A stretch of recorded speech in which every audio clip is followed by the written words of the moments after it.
taka taka taka.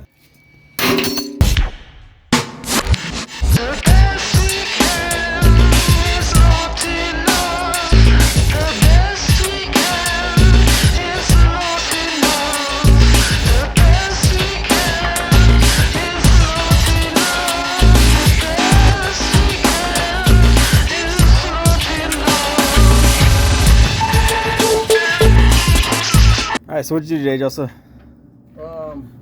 Align the bumper. Align the bumper. What was wrong with the alignment? It smacked the rock. Smacked the rock and it bent in an inch. And it bent it in. That's all you did? Yeah, so we... Oh, look, the bumper looks new. So this guy smacked the rock and he kinked his corner a little bit. So we took the taka taka taka taka thingy and we beat it a couple times. I think this guy took a video of it too. No, I didn't. But we managed to push it out, and I think it's almost like factory new. And on top of that, we added a 5/16 plate and upgraded to grade 8 5-inch bolts with 2 5/8 4-inch grade 8 bolts for a third location bracket. So that way that utilizes the frame factory stuff, except for the bolts, not factory. Except for the bolts. But anyway, so might be factory. Current bumper setup. It's all the damage from going down to California, Big Bear, Gold Mountain, John Bull, Lord Terminator in Arizona, Florence Junction.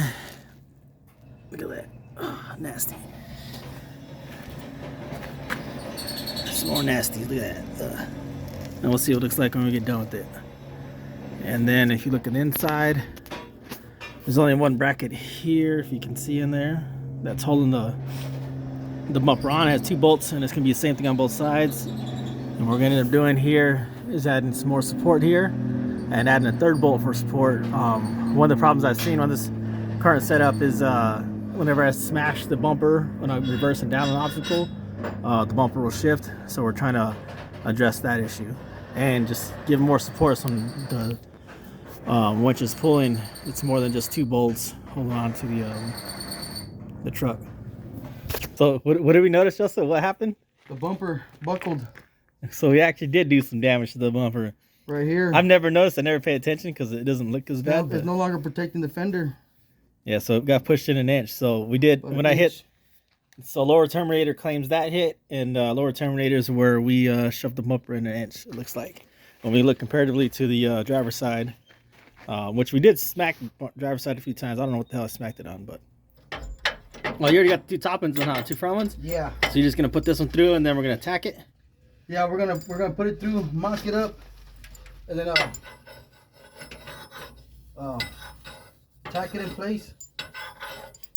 Run a couple tacks, and then well, actually we're gonna mock it up. We're gonna apply all the pressure to raise it up to where we want the bumper to sit. Then we're gonna tighten them down.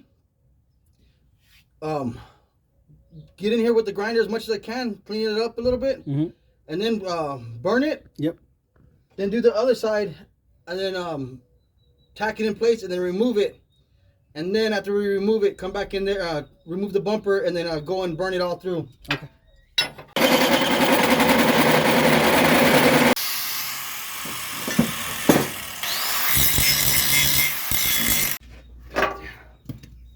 Just want to line up.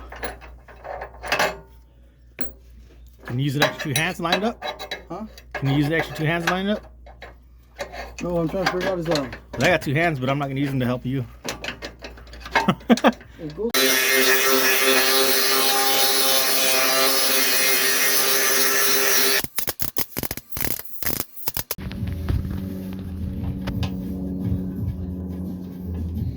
What's this for?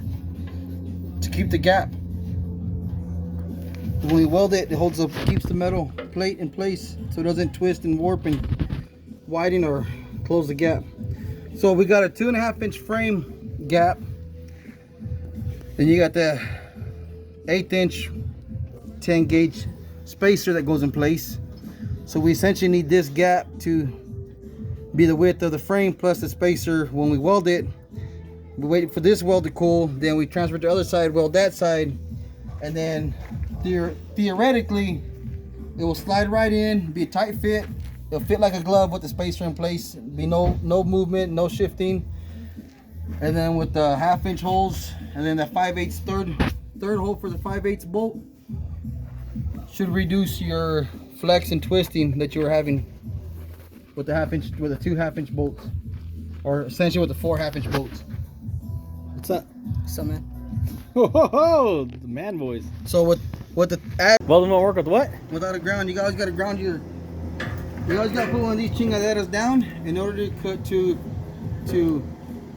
complete the circuit, because this is your negative and this is your positive, and when you touch them like this, they usually spark. But I didn't squeeze the trigger. Okay. So you do the ground, and after you do that, and you get it all set up, and you do your safety PPE, and then you go taka taka taka.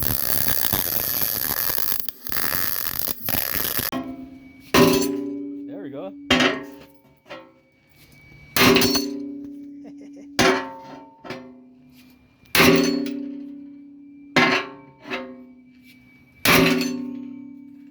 That looks like it moved, huh?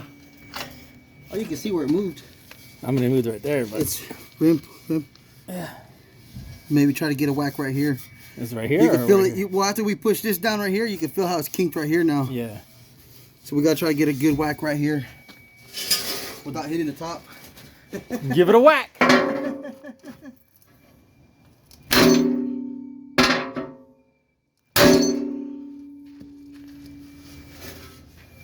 Okay, so don't know what we're gonna find out is when we put it back on. Yeah. You want to give it a whack down here too, or what?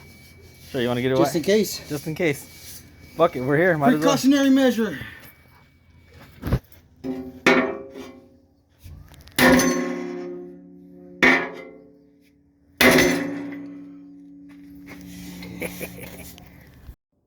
What do you mean there? She blows.